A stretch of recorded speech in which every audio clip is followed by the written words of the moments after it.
আজকে আমি তোমাদের সাথে শেয়ার করব পোড়া মশলা দিয়ে চিকেন। তার জন্য আমি এখানে 500 গ্রাম চিকেন নিয়ে নিয়েছি, সাথে আমি 2 চামচ দই অ্যাড করে দিলাম। এখানে আমি উইথ বোন চিকেন নিয়েছি, তোমরা চাইলে বোনলেসও নিতে পারো।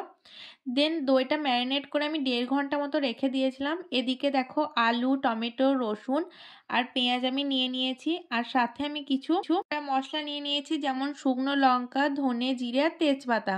এবার এই সব কিছুকে আমি ড্রাই রোস্ট করে নেব বেশ কিছুক্ষণ ধরে ভালোভাবে।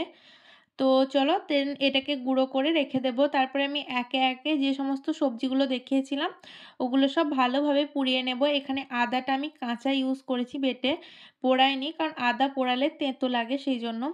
এরপর আমি তেল দিয়ে তেলের মধ্যে কিছু গোটা গরম মশলা দিয়ে দিলাম, আর দিয়ে দিলাম পেঁয়াজ। পেঁয়াজটাকে ভালোভাবে আমি লাল লাল করে ভেজে নেব। তো পেঁয়াজটা এদিকে ভাজা হতে থাকুক, ওইদিকে আমি আগে থেকে যে ম্যারিনেট করা চিকেনের মধ্যে ওই পোড়া মশলাগুলো অ্যাড করে দিলাম।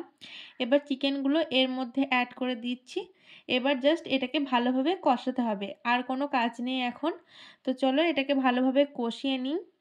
আর এই রান্নাটা তোমরা উনুনে করারই চেষ্টা করবে, উনুনে করলে বেশি টেস্টি হয় বলে আমার পার্সোনালি মনে হয়। তো আমি এর মধ্যে লবণ আর হলুদ গুঁড়ো অ্যাড করে দিলাম। আমি 1 চামচ লবণ আর 1 চামচ হলুদ গুঁড়ো অ্যাড করে দিলাম। তোমরা তোমাদের স্বাদ অনুযায়ী লবণটা অ্যাড করে দেবে। তো মাংসটাকে ভালোভাবে কষাতে হবে।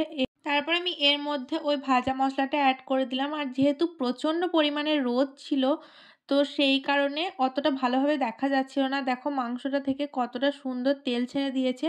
আর আমি যে আলুগুলো পুড়িয়ে রেখেছিলাম সেগুলোও অ্যাড করে দিয়েছিলাম, আর ভীষণ সুন্দর একটা কালার চলে এসছে, বাট রোদের কারণে খুব একটা ভালো দেখা যাচ্ছে না। এদিকে আমার মাংসটাও পুরোপুরি কষানো হয়ে গেছে। তোমরা যদি একটু গ্রেভি চাও তাহলে সামান্য একটু জল অ্যাড করে দেবে, যেরকম আমি অ্যাড করেছিলাম। আর না হলে ওরকম কষায় ধনেপাতা দিয়ে নামিয়ে নেবে। তো এখানে আমার চিকেন রেডি। তো তোমাদের কেমন লাগলো অবশ্যই কমেন্টে জানিও। ভালো লাগলে লাইক, কমেন্ট, শেয়ার করতে একদমই ভুলো না। বাই।